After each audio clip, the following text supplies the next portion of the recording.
different things out here that will hook up, and we have a couple things we'll show you today. Through the different sizes here. A lot of people see these and they think it's a battery jump starting pack. It's not a battery jump starting pack, but I'm sure you guys all remember those big, bulky battery jump starting packs. Today, a battery jump starting pack is this small. And this is also a charger and a phone thing. We also have this is technically a power bank, even though it's a work light because it'll recharge your phone. But then as we go up in size, we've got the 300 watt here, which so the smallest one is the 160, and they go all the way up as of now to the 500. This is the 300, there's a 330, they have a 100 watt panel, an 80 watt panel. I brought the 80 watt panel today because I like the fact that it has legs. They don't all have legs. With the companies we have here, we don't yet, but there are other companies like Blue Eddy that I think they go all the way up to 1500 right now with a LiFePro 4. Yeah, and Jackery's got some big ones, so we're just discussing the sizes of the ones we have here, but you're right, they do get much bigger. I'm knocking everything over. Okay. Let's see here.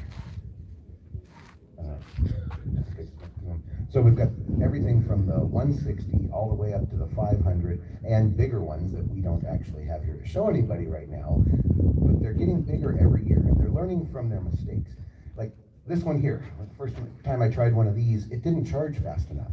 So the companies are listening as we go. They want feedback from us. They want to know what we want. They're over there in China in an office and they have no idea what we need. So feedback for these companies is always appreciated, even if, they don't hear you right away. They are listening. And you can see with the improvements, they've started adding USB-C in and out.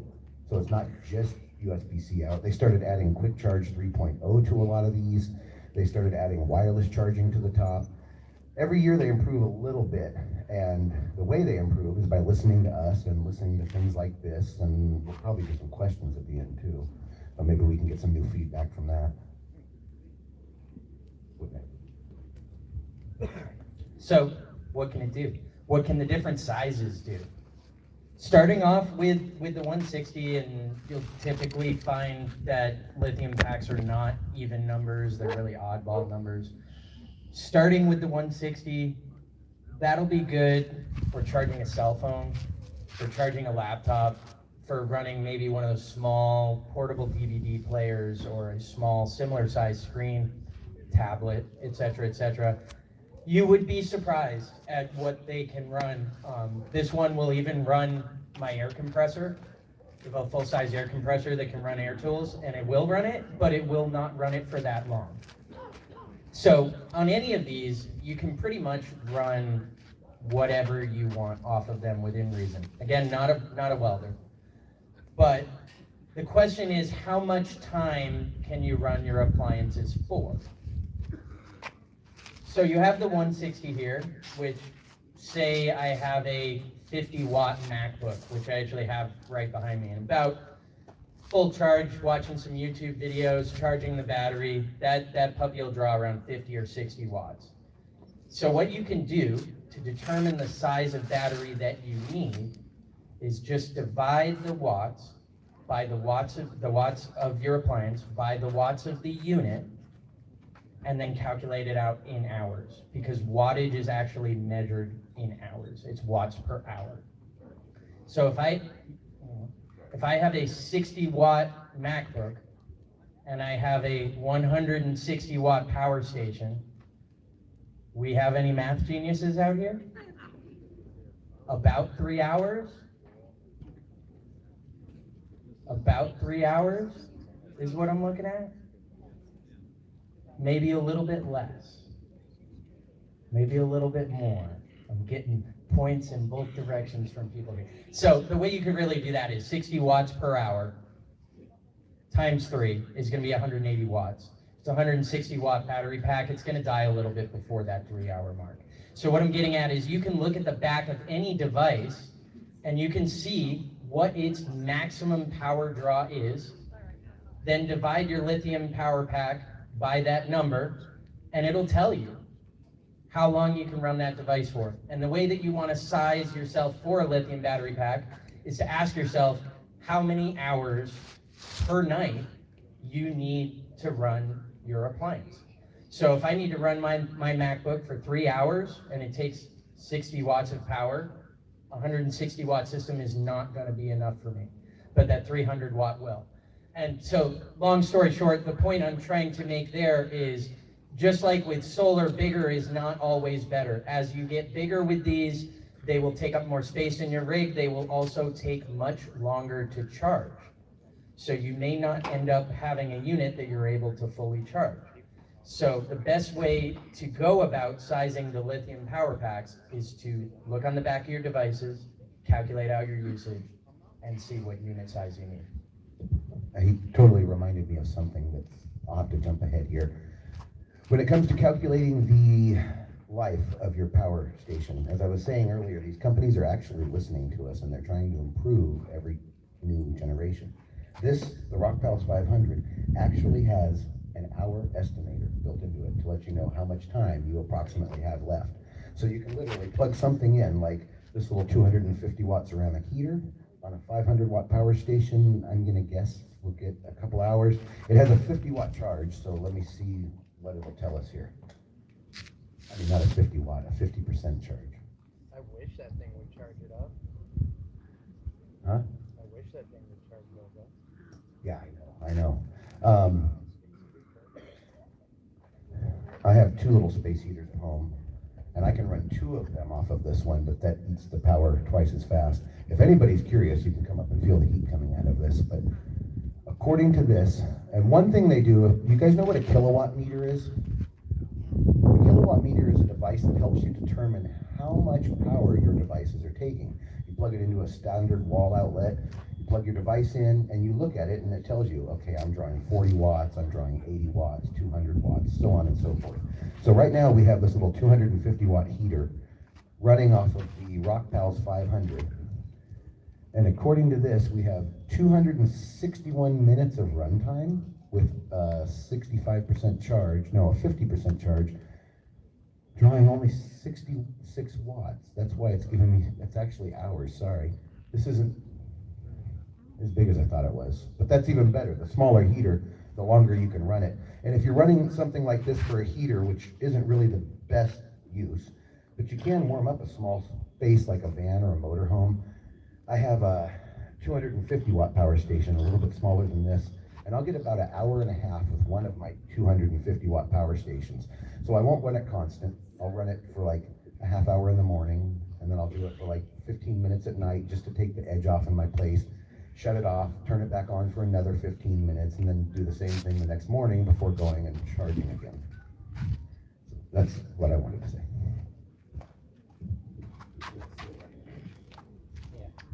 So, what are the advantages and disadvantages of lithium? Rhetorical question, I'm about to answer it, haha. The big advantage that you can get out of one of these power packs is the lithium technology, which quite simply can't be destroyed like lead acid batteries can.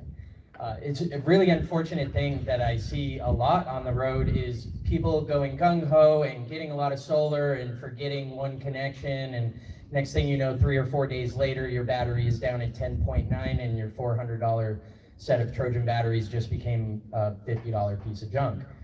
It's really unfortunate. Lead batteries can be very, very, very unforgiving, especially in the winter time. It's a big surprise to many when they come down here and their 200 watts of solar was quite perfect back in July, and then come January, they can't even charge their laptop up at 8 o'clock at night.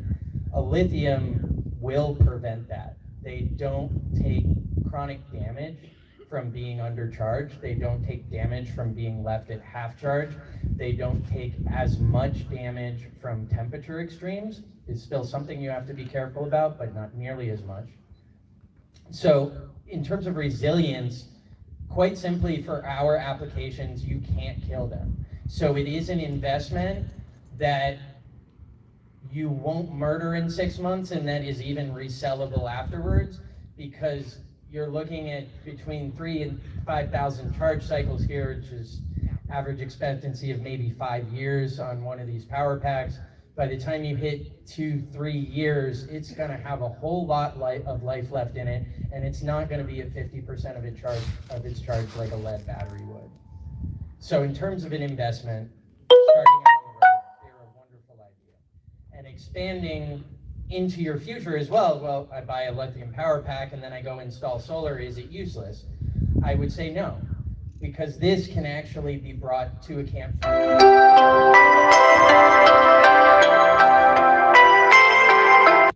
It's fantastic. I would encourage you all to do it. It's something that a lithium power generator can enable you to do. If you want to run karaoke out in the desert, if you are a mechanic like me and you run over a job and you need to run some floodlights at 8 p.m. and you don't want to murder your battery bank because you want to listen to some music afterwards, they are a good extra source of energy to have, and they're also compatible with all of the things that you already have in your van or in your RV. So one of these power stations can be charged with solar, it can be charged with AC off a regular household outlet or a generator, or it can be charged directly off of DC, off of one of those barrel plugs, or just literally hooking it up directly to your existing battery pack. So you can charge them by any means that you have existing. So if I'm running my generator, I can charge up my power pack. If it's in the middle of the day and my solar is already charged up my batteries, I can use the extra to charge my power pack. Maybe I just have too many freaking power packs. Well, maybe I can let my house batteries charge and use the power pack to go off into the woods and go make some YouTube videos on my MacBook. That's another thing that it can do as well. Actually, honestly, for me, the biggest advantage I've seen from having a lithium power pack myself is being able to go off into spaces that I wouldn't be able to go otherwise and work. In addition to doing YouTube, I'm also a web designer. I'm on my laptop many hours per day on an average day. And with a table and a chair and the power station, I can go set up far away from the campsite down by the river, enjoy some nature and some birds and my dogs, and not have anybody bother me, but still have essentially a home away from home. So those are the big advantages of what a power station can do. The quick cons, of which there are not many, that I would warn you about, is they don't last long and they do take a long time to charge. So they are something that you have to plan for if you're living with them. You can't charge one of these up in an hour. It depends on the unit, but typically they'll take between 4 and 6 hours to charge off of AC, and even longer with solar. So it is something you have to think about and regulate your usage with, which is why they're a great thing to think about as an addition to your system and not necessarily as a replacement of your system. Okay, that's another good point. And I totally forgot mine. Sorry, guys. Most of these things will fit in a backpack too, so that makes it a lot easier to take them out. I meant to bring my smallest one, which is almost as small as this. It'll fit in a purse, almost. Of course, somebody's calling me in the middle of my thing, sorry. And another example of how they're listening to us, as he was talking about the charging on these.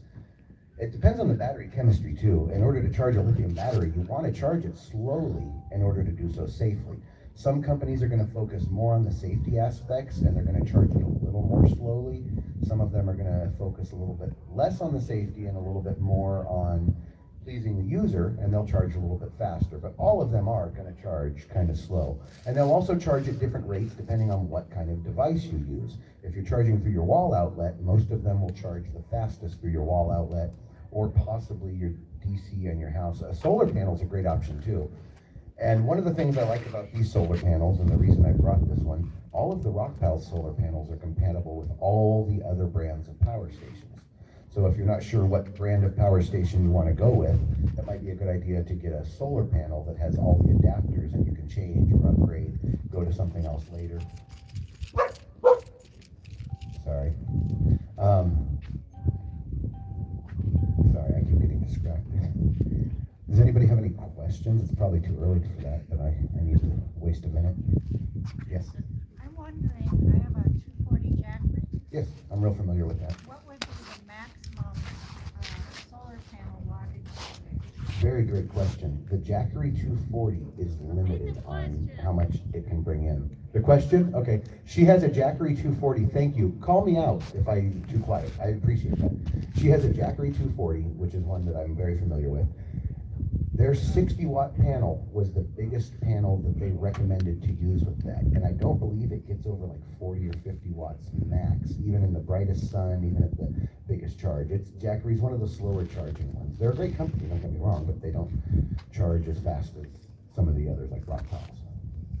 So. Energy with an I, yeah. Okay. Okay. Sorry, she has an Energy Apex, and it's the newest one.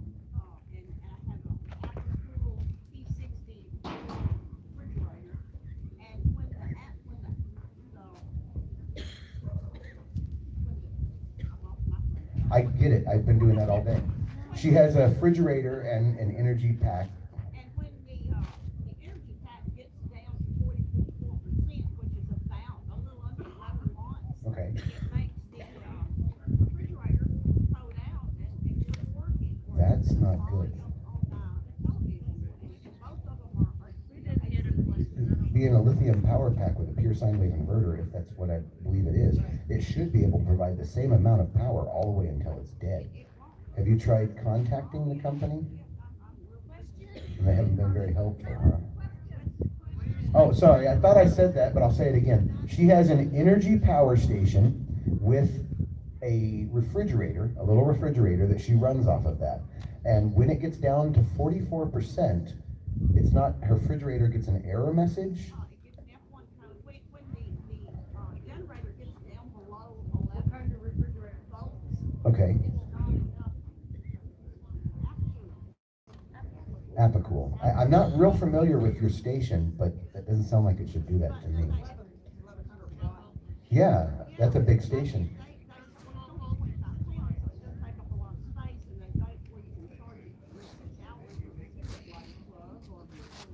That's pretty quick for a big station like that too. And you said that something else wasn't working on it besides, and the volume of her television. That is.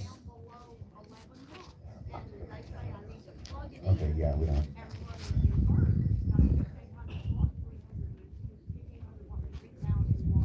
If you want to talk to me more after this, I'll try to help you figure this out, but that's definitely not right. These things should put out the same amount of power from the time they're fully charged until they're dead. Yeah, it's almost, I'm almost worried that it could be dangerous for your devices, so talk to me after all of this. Yes, sir. The price range for these units? Let's do Q&A after. Okay, I was just doing Q&A to stall for a minute. We're gonna answer a lot of them like that. But if you got some more, let's go. You got no more? Well, I was doing Come on, Q&A. Jimmy, you can talk all day. They talk about off-gassing, I could talk all day on a good. PGF, AGF, and the gels, and the lithium, I heard, does not have any off-gassing. What kind of gas are they talking about? It's sulfur, but that's not relevant to this presentation. So you could see me afterwards, but lithiums aren't gonna off-gas. If your lithium is off-gassing, run for the hills. So that leads me into another subject here that I wanted to talk about the power stations, which is another major perk of these things. They are way safer than a lead battery setup. I don't care who installs it. These things are more temperature tolerant, they are warranted, they are not running at any kind of excessive limits. If you are worried about any kind of safety issues, these things have you covered. They have internal fault redundancies that they will not blow themselves up, despite what you may have seen on YouTube. So, what you really get with a lithium power generator is an all-in-one solution. I gave the basic solar this morning, but if I had to be honest, the most basic solar setup that you could have in 2020 is gonna be one of these Rock Pals with, where's my MC4 adapter, Jimmy? Oh, it's up there. One of these Rock Pals comes with one of these MC4 adapters right here, and you can plug that bad boy into any solar panel on the market that comes with MC4s, or put your own on there, and it works. And that's your solar setup. And actually, that's your solar setup for probably a lot cheaper than you could build it yourself. So if you're looking for a really easy, simple, safe solution that isn't gonna go bad, that you're not gonna be able to destroy, having a lithium power generator is really like having solar on training wheels. And when you're ready to take those training wheels off, you can take them off. You can literally take this thing and drag it around the desert if you want to. It'll go anywhere you want. In my Jeep, I have a static solar system that is then hooked up in line with one of these rock pals, and all of my energy comes off the rock pals because I time it so that my solar panel will charge up my battery first and then send all of the excess load off to the rock pals, and then all of my usage draws off the rock pals. So what that means is I'm gonna get a heck of a lot extra time out of my crappy Walmart battery because I'm not using it. And I'm only using the surplus that I generate to power most of my appliances. So that is an example of a system that's buffered with lithium so that the components that I can't afford, like a Battleborn 100 amp hour battery, I only have a Walmart EverStart, so that crappy component is protected by a slightly better component. And that will enable you to really pick and choose when you use your energy, where your energy goes, and enable you to offload a lot of the damage that can be taken from the rest of your system by overstressing it.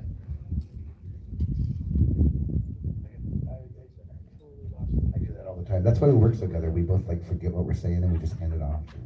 So, earlier I got myself confused and I forgot to finish what I was saying about the kilowatt meter. That's a great thing about all of these devices that have displays on them, is they will teach you how many watts your devices are using. And as you learn that, you'll kind of learn more how much battery capacity you're gonna need. You know, like I was saying with the heater, that's a 250 watt heater. You can see that it's really taking 250 watts, but it says that on the back. But a lot of our devices, we have no idea. I know that my TV takes between 23 and 28 watts because I can see it on my little Jackery thing. So that's what I forgot earlier. That led me into my other point. See, this is what I love presenting with Jim. So what I was really talking about, my long story short with the Jeep, what these things enable you to do is to kind of build your system out like Legos, but at the same time to also have those basic needs fulfilled as you do it. Can't afford enough battery? Whatever, use the lithium. Can't afford enough solar power? Whatever, get a little generator or plug this guy into your vehicle and take a nice hour drive. You need a little bit more battery? You don't have to go buy out a new battery and wire it all in. Go buy one of these bad boys. Wire it up to your charge controller on the load side and have it charge it during the day. These can be used as fill-in pieces to your solar system that will enable you to go further with it, enable you to save money on it, and enable and prevent you from damaging components if you're not quite there yet. So, I think that's about what we got. One last little, there's always one. Not really important, but I just love to point out how these companies are listening to us and trying to make things for us. I see you raising your hand, look at you. When I started with Jackery, I can't stack them. So they listened, and now they make handles. It's just a little thing, but it really, yeah, it's really a big thing. You can stack them. If you have two of them, you can stack them together. And yeah, just little things like that. That's such a big deal. I'm so glad you brought that up. It's such a big deal. And they put the charging ports on the back instead of the front. Like, I don't know what sort of asinine designer came up with the charging port on the front of this, but they snap off. But yeah, the square household appliance setup on those is amazing. Anyways, Q&A. I saw a hand go up real quick. You said that you can stack those. Does that mean you can train them? No, not necessarily, but if you're just talking about space saving. You can kind of do that. Daisy chaining them is what you were asking? Yeah, so you can kind of do that, especially with the Rock Pals. It's got a 74 watt pass through. So anything that's drawing less than 74 watts of power will be able to run off the device while it's still charging. If it's more than 74 watts of power, it will drain the unit beyond what it can be charged at. That's specific to the Rock Pals 300 watt. The smaller the unit, the smaller the charging. The larger the unit, the larger the charging, in general, but there is no standard. Question on the practicality of hooking up one of the Jackeries or one of the units, lithium generator station, to a forced air heater that seems to be a big energy consumer in an RV. Good luck. They are getting bigger and better all the time, but I agree, those forced air heaters are a big drain on your propane and I love my Wave 3. I did a Mr. Buddy for years. I know we're going off track here, but I just got a Wave and I love the Wave heater. Guy in the red, I promised you I'd answer a question. From what I understand, you want to store lithium batteries at about 70%? 50%. Yeah. So if you're going to store something a long time, not dead, not full, just like any lithium battery, you don't, they probably have a BMS, but you don't want to charge if it's freezing outside. It'll do it automatically. It'll drain itself. The computer in it, it knows what to do. I didn't know that. That's good knowledge. Might drain battery. So Right. can you, describe your setup again? So you have solar panels going to your Walmart battery, but now you have these lithiums to take the overload? Yeah, so I only have a 100 amp hour battery, which gets charged very, very quickly by the 250 watt panel. And with lead batteries, you generally don't want to discharge them past 50%, so it's only kind of sort of useful. So what I do is, on a charge controller, one thing that's not typically talked about is the load circuit side of it, which is going to be that third set of contacts on it. And what that can do is run another power output, which then I will run to a DC port that is hooked into one of these power stations, and that, on a charge controller, typically you're able to time that, not on all of them, but on mine. So it will turn on during the day and charge it automatically, and then it'll shut itself off at night. That's how I do that. And then any usage that I have is done off the lithium power pack first. So, are you removing the lithium power packs and taking them and doing things, or are you just using those directly for all of the things that you plug into your Jeep? Both. Okay, both. That's the coolest part about it, both. Usually one of them's like, this one kind of lives in my backpack, and the Rock Pals kind of lives in my Jeep. And are both of the power packs both connected to the DC?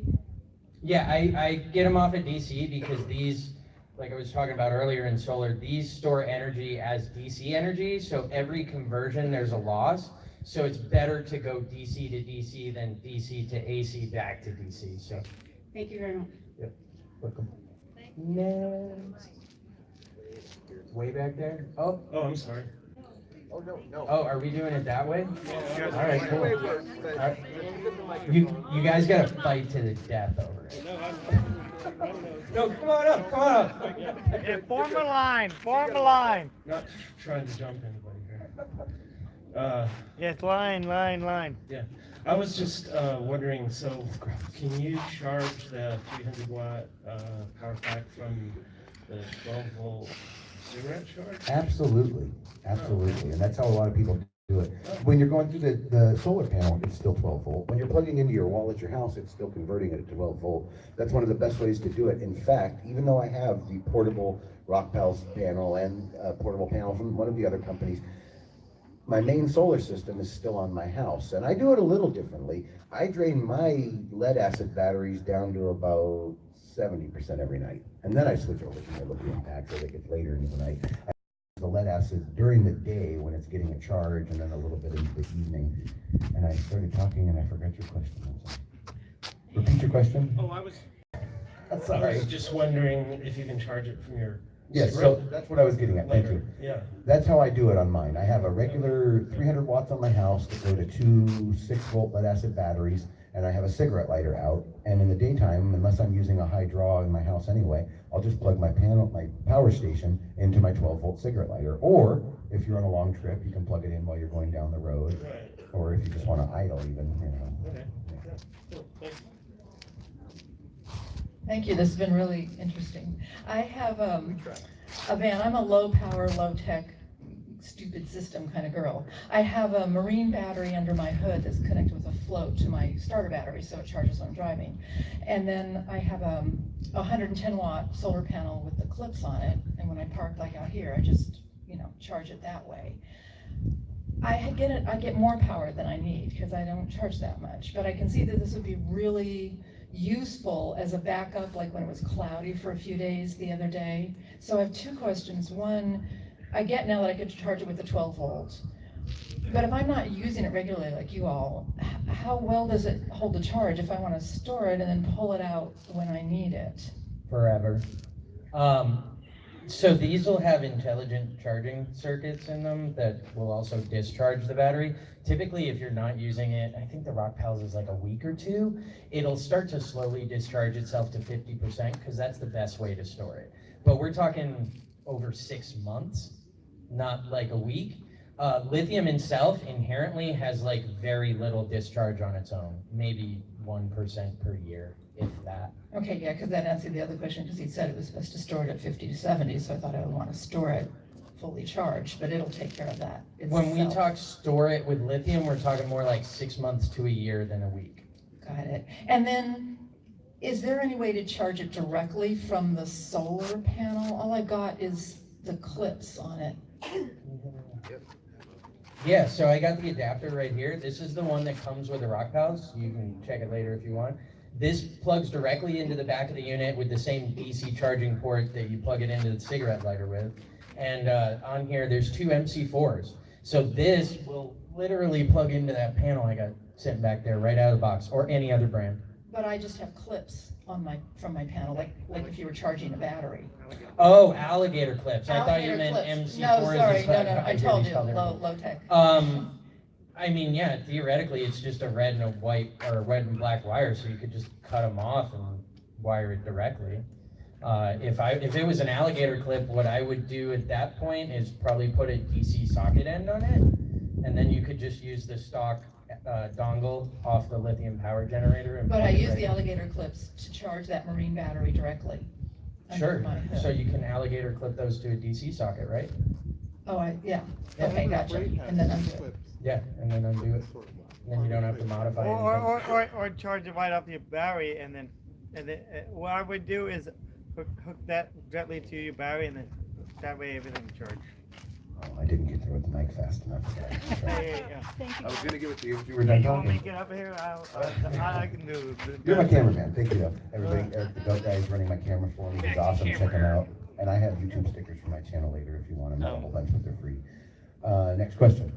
Okay, how about jump starting my pickup truck with one Not of those? with the little things that we brought. That was actually something I addressed earlier. There might be a way, yeah, I mean, Not with the built-in circuitry, but you can certainly run a jump starter or a smart charger off of one of those. So I'd have to charge up the jump starter, like the little thing you buy at Harbor Freight, it's got probably an AGM.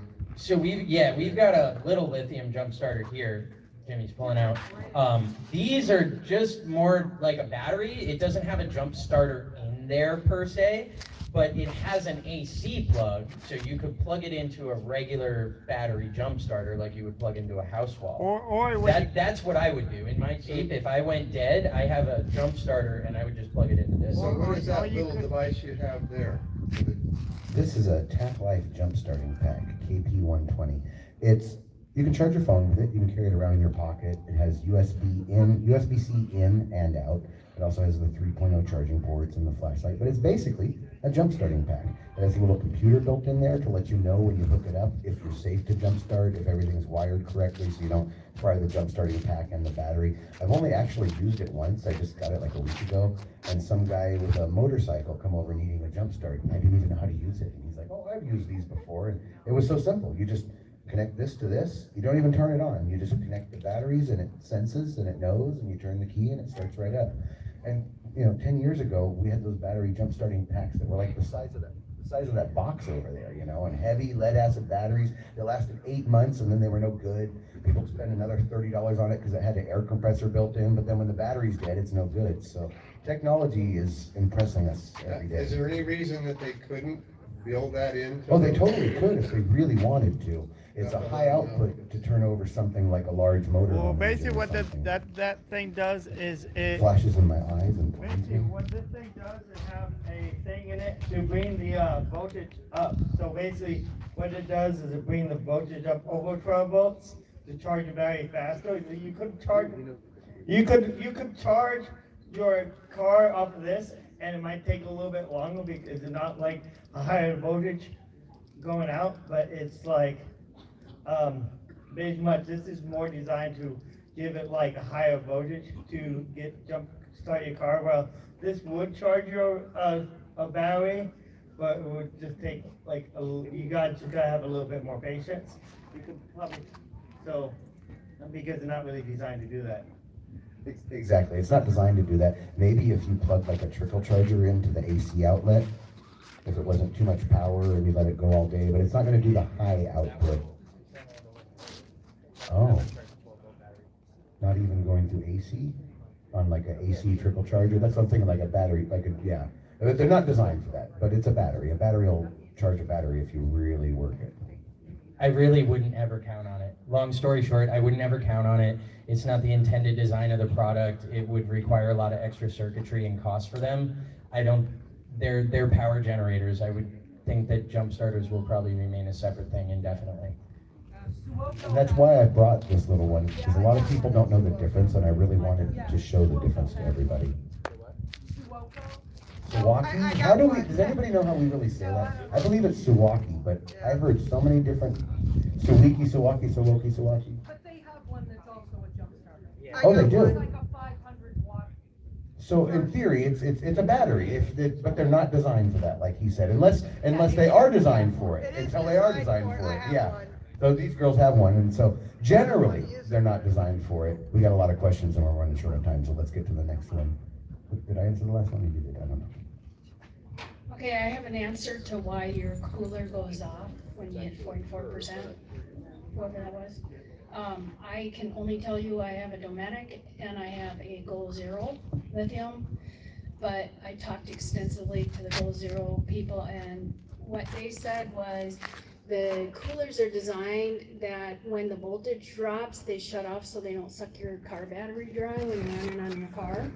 And so these lithium batteries are real efficient and they fluctuate the voltage, so when the voltage drops, even though you have enough power, enough amperage, the cooler shuts off, and so you just use the AC outlet instead of the DC. But if you want, you can buy a cord for $50 that regulates the voltage so it doesn't shut off. That's what they Well, I said. guess that refrigerator's going through the DC. Yes, And and that's why it shuts off. Was Because hers going through DC also? Yeah, mine goes, it's AC or DC, but it's plugged into the DC. Okay, Right. that makes sense. So what I I do was is I confused just, earlier. right, so I just run mine off the AC Thank plug you for and then I don't have clarifying that that. problem anymore. So we've got a line building, and I got another presentation in about 20 minutes, so. Just a real quick comment on that Apercool. Yes. It's in the Chinese chipset, and it sets at 12.5 volts. Oh, I'm sorry. So the Apercool and various other Chinese knockoffs have a battery protect mode on them. Okay. And it's by default set to 12.5 volts.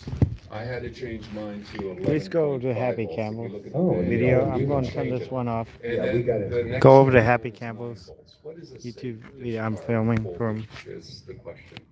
It's a safe discharge voltage. Please like, subscribe, Well, and share. these won't let you